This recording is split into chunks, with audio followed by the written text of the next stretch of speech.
जीवन में आने वाली परेशानी की वजह से बढ़ती है हमारी योग्यता और संघर्ष की क्षमता।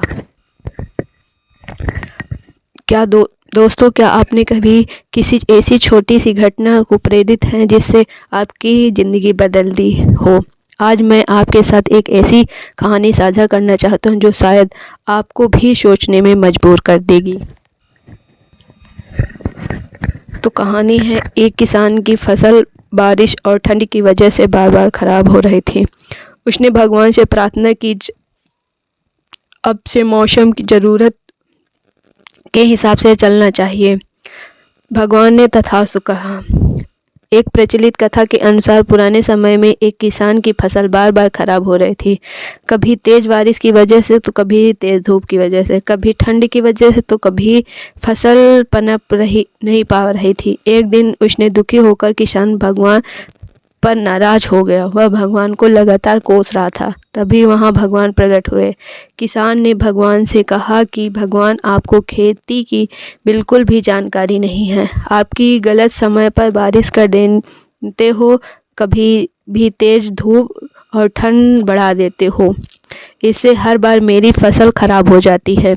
आप मेरी अगली फसल तक मेरे अनुसार मौसम कर दीजिए। जैसा मैं चाहूँ वैसा ही मौसम रहे। ये बात सुनकर भगवान ने कहा कि ठीक है, आपसे ऐसा ही होगा। ये बोलकर वो अंतर्ध्यान हो गए। अगले दिन किसान ने फिर गेहूं की खेती शुरू कर दी। अब जब वह बारिश चाहता था तब बारिश नहीं होती फसल के लिए जब उसे धूप की ज़रूरत होती तब धूप निकलती। इस तरह उसकी इच्छा के अनुसार मौसम चल रहा था। धीरे धीरे उसकी फसल तैयार हो गई। हरे भरे खेत को देखकर किसान बहुत खुश था। जब फसल कटाई का समय आया तो उसने देखा कि फसल की बालियां में गेहूं थे ही नहीं, सबकी सब खोखली बालियां भी थीं। यह देखकर उसने फिर से भगवान को याद किया।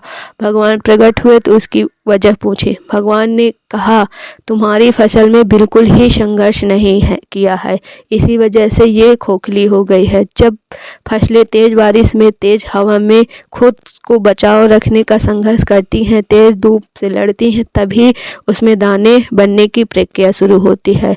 जिस तरह सोने को चमकने के लिए आग में तड़पना पड़ता है, उसी तरह फसलों के लिए संघर्ष जरूरी होता है। ये बात किसान को समझ आ गई और उसने भूलकर भी ही एहसास हो गया।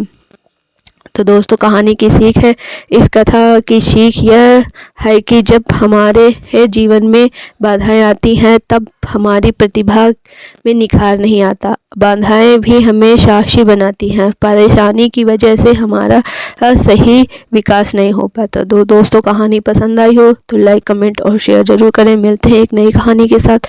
तब तक के लिए नमस्कार दोस्तों।